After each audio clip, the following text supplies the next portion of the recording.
Hey, I'd just like to mention this is the first time I've tried doing content like this, so any feedback or support would be greatly appreciated. I hope you enjoy the video.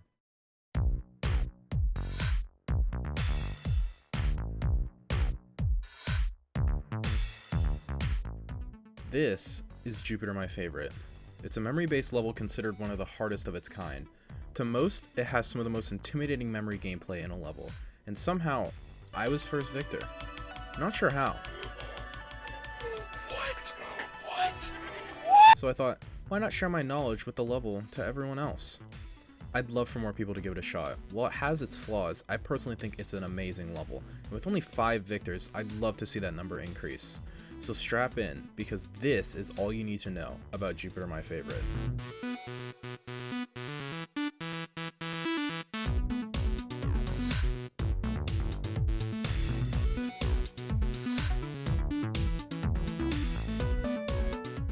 Before we get into the video, I'd just like to mention 2 things. First of all, considering the changes to a lot of the timings in 2.2 due to jump height, some methods that I use in some parts may be a bit less consistent in 2.2. I made sure to test and record everything I used on 2.2, so it definitely works, but be wary going into it of inconsistencies that were not present in 2.1. Second of all, and most important, this is my experience. This is what I use to have the most consistency for me. Obviously there are other ways to go about it, but I obviously cannot explain exactly what is going to happen to you. Hell, I even fluked half the robot in the entire last ship, so don't expect to do the same. With that out of the way, let's get into the video. Before we start, I just want to preface 2 things. First of all, I will show the hitboxes of the spikes that are real when I deem it helpful with this indicator. Second of all, at the beginning of the level in the editor, there is an Alpha 1 trigger. If you want to while learning, if you delete it, it will show a diamond object on every correct orb that needs to be hit in the first 24. It does even more as well, but I'll get into that later.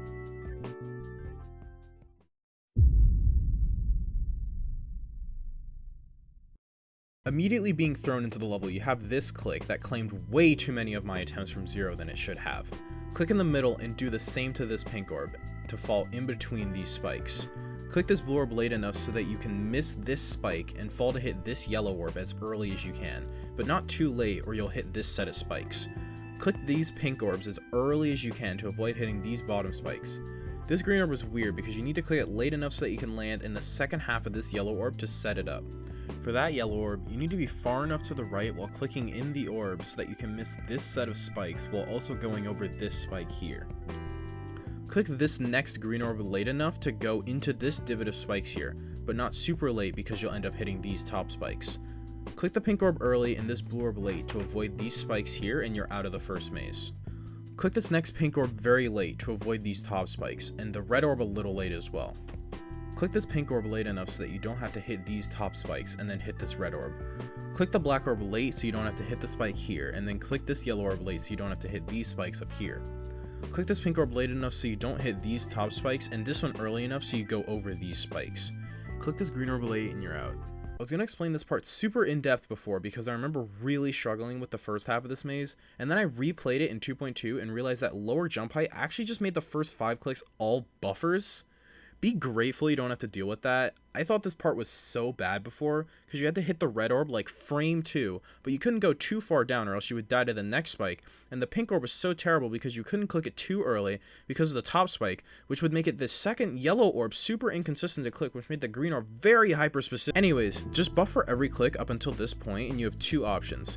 You can either hit the green orb and then time it late so you miss these spikes here, or you can hit this blue orb to go through these spikes. Either way, next you click the blue orb late enough to avoid these spikes, and click the yellow orb in the middle to avoid these. Buffer the next yellow orb and hit the blue orb in the middle to avoid these spikes.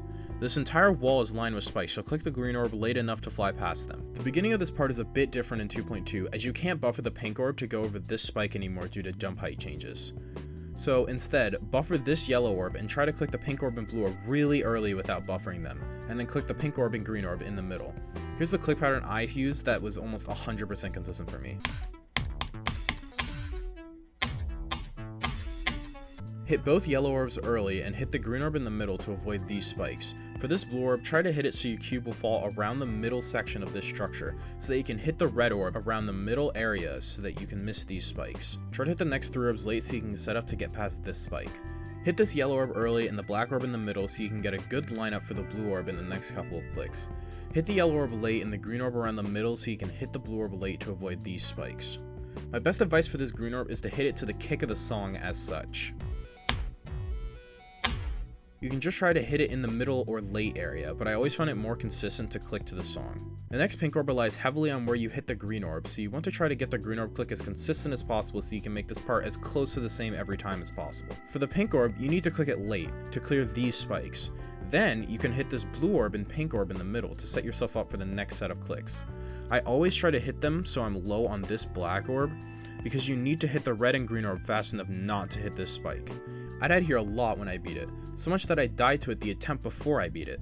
It was a very clear roadblock to whether I was going to get to the wave or not. It might be a lot better in 2.2 because of lower jump height, but I am also very uninformed whether or not these changes affect the UFO as well, so who knows. And once you do that, hit the blue, pink, and yellow orb in the middle and you're home free.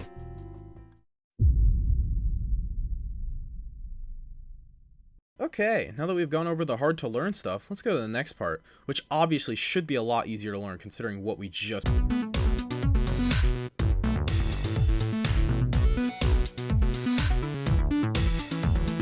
If I'm being honest, this is the single hardest part I've had to learn in any level ever. Nothing really compares. I spent 3 full hours learning it, and it took me 30 more minutes to do it once. Once you do it though, it is just the easiest part of the level.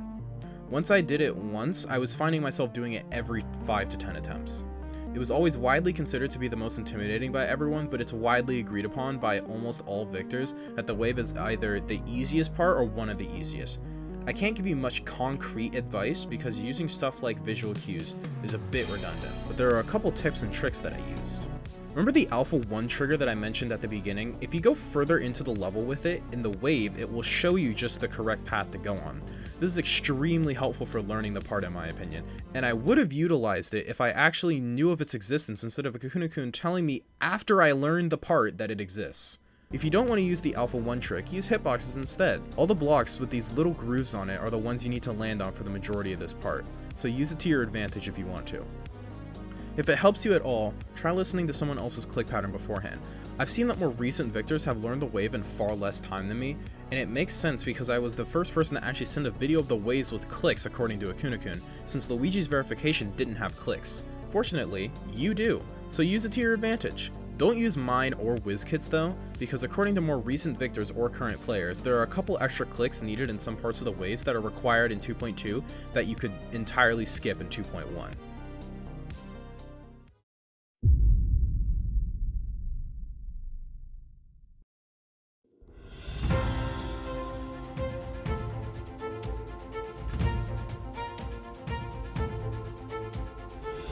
Hey man. Hi, Jesse. Why'd you call me Jesse? Shut the fuck up. Because we're not doing Breaking Bad. So, I am here to interview the fabled akunakun on why the fuck you made this cube so hard. First of all, here's the thing. It wasn't supposed to be that hard. If you don't know, this level was supposed to be easy peasy.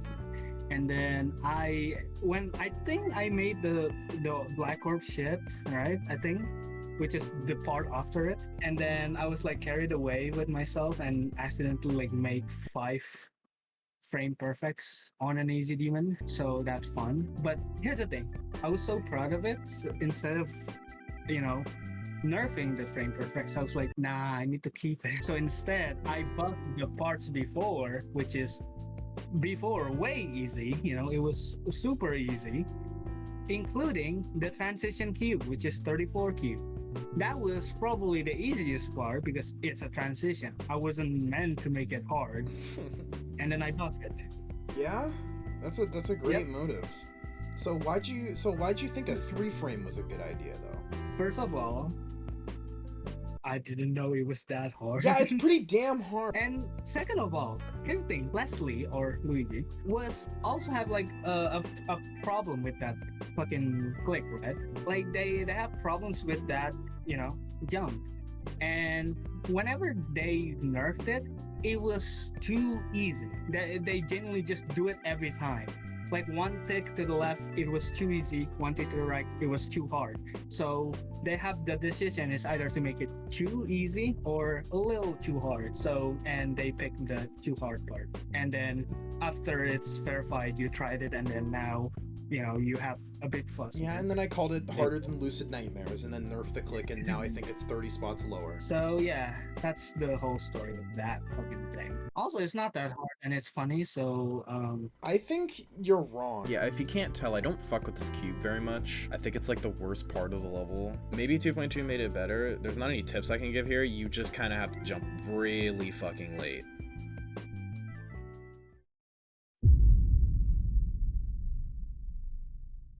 This part was very hard for me, one of the hardest in the level, not really to learn, but more so just to master and play. For me, it was pretty inconsistent at first, but got way better as I reached it more from 0 after the nerf to the 38 jump. I'm also naturally bad at ships with lots of holding like this, so I struggled quite a bit on it. To start, I used this glowing structure to know when to click and this spike to know when to release. Time this black orb in the middle and hold onto the ceiling here. A good visual cue I found while making this video is to let go around the time when your ship starts being covered with this foreground object. You just kind of have to feel out the next click. My advice is to try to use this star as a visual cue. Click and hold and try to release around when your ship aligns with this spike. Click and hold again to bounce on this structure and let go as soon as you get above this spike. Click in the middle here without holding and then click really at any point so you can hold onto this structure.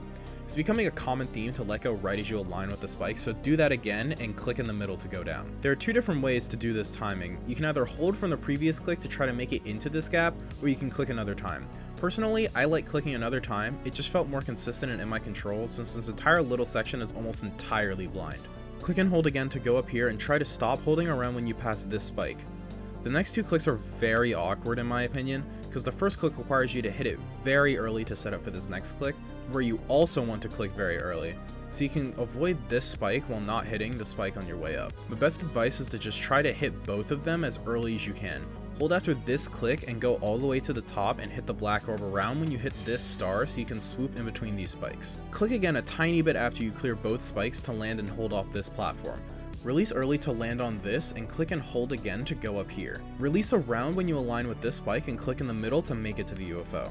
This UFO is a bit hard to explain, mostly because a lot of the time there is foreground visually obstructing your icon. Click to go upside down and fall into this gap here. For visual this next click, I like to click whenever the foreground object was just exiting the screen. Another visual cue I found afterwards is that if you can see your UFO here, click around when it hits this line. Do a fast double click for this next gap. This click here is a bit weird because there's an obstructed spike here. I tend to click just before my UFO hits the spike or a little bit after the peak of my jump. For the next click, I honestly try to click as soon as I can start seeing my UFO again or around when it is under this star. This next section is a bit weird. I would recommend trying out different click patterns for this section because you aren't going to get a consistent lineup every single time due to the nature of the timing before it. My strategy was always to divide it into two double clicks, with the first one being noticeably faster than the second.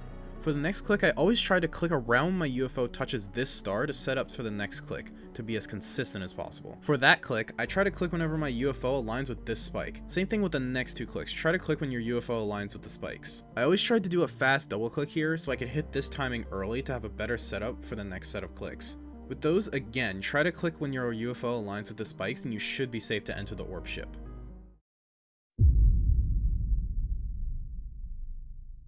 This ship was one of the easier parts to learn and also one of the easier parts in general, mostly because once you know what orbs to hit, it really is just going from there. I had a pretty set in stone click pattern, but being able to adapt by going too high or too low to click an extra time or avoiding a click on purpose is very helpful in this part. There are multiple ways to do this part considering how many orbs there are, but I'll just mention the way that I did it because I found it to be the most consistent out of all the methods that I found. For the beginning of the ship, I like doing one decently long click into this pink orb, but you can do two clicks if you want to. Hit the pink orb and hold for a little bit to go above this structure. This green orb comes out of nowhere, so hit it and click another time to avoid these orbs.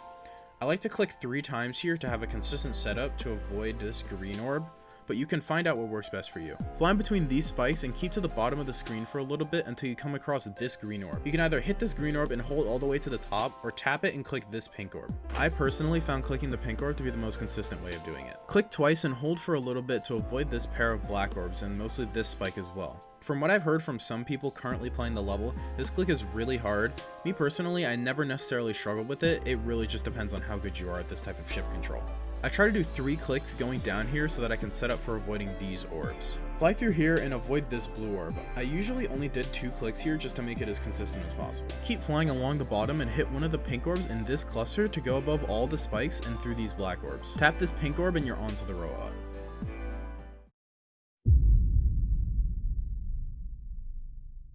This robot is definitely the easiest part to learn in my opinion. It's even more just knowing how to hit the orbs in the previous part. The first ring has plenty of ways to do it. Find whatever you want to, it's really not that hard. I personally just hit these 2 pink orbs. Microclick up to this platform and click this yellow orb semi-late and essentially buffer this yellow orb to go on top of this structure. Originally when I was learning this part, I didn't know it existed considering the only video of JMF at that point I had seen was Luigi's verification. And I just decided one time, hey, what if I just try going on the top? That seems like it would work. And lo and behold, it works. Fall into this platform and microclick onto the next. Hold for just a little bit so you can fall in between these platforms and jump immediately so you can hit these 2 green orbs. Make sure to space them out so you can land on this platform, since there's a spike on the platform here.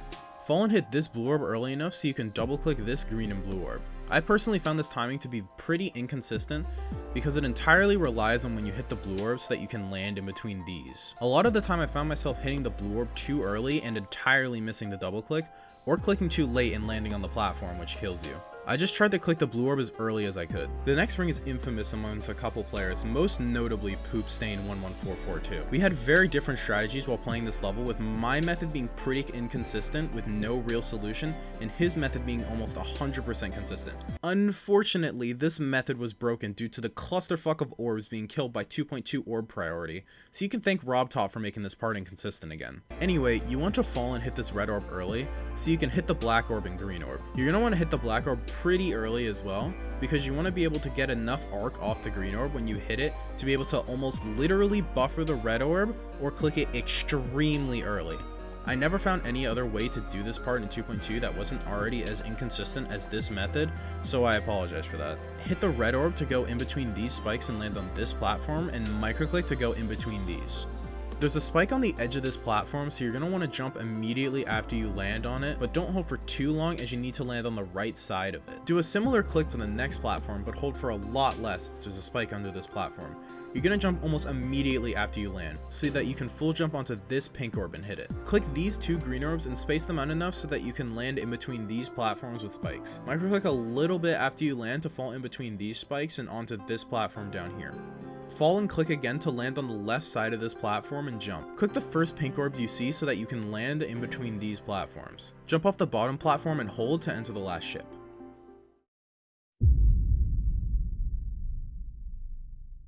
There's not much to be explained in the last ship. It's not memory, it's just really hard. Akun is known for his signature last ships being stupidly difficult to compare to the rest of the level, but I honestly never found it to be that bad. The only part I was ever worried about was the straight fly, but I found an uber consistent click pattern that made it pretty automatic. I found it more consistent to do a correction click at this upward swoop, so if that helps you, then give it a try. My advice for the straight fly is honestly just don't look at it, like at all. If you think I was focusing on the spikes, you would be very wrong. It's going too fast and meshing together too much in my eyes for me to be paying attention. All I would suggest is getting a solid click pattern for the last straight fly and really drilling it into your brain. I will show mine here if you want to go off of it.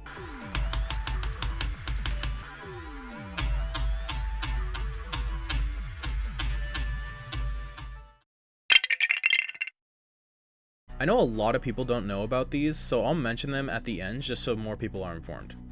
Akunakun said for that every victor the level gets until he runs out, he will replace one of the stars in the ending with your icon and, as a recent addition, your name as well. So if your dream is to be in a GD level, all you have to do is beat this top 100 memory list demon.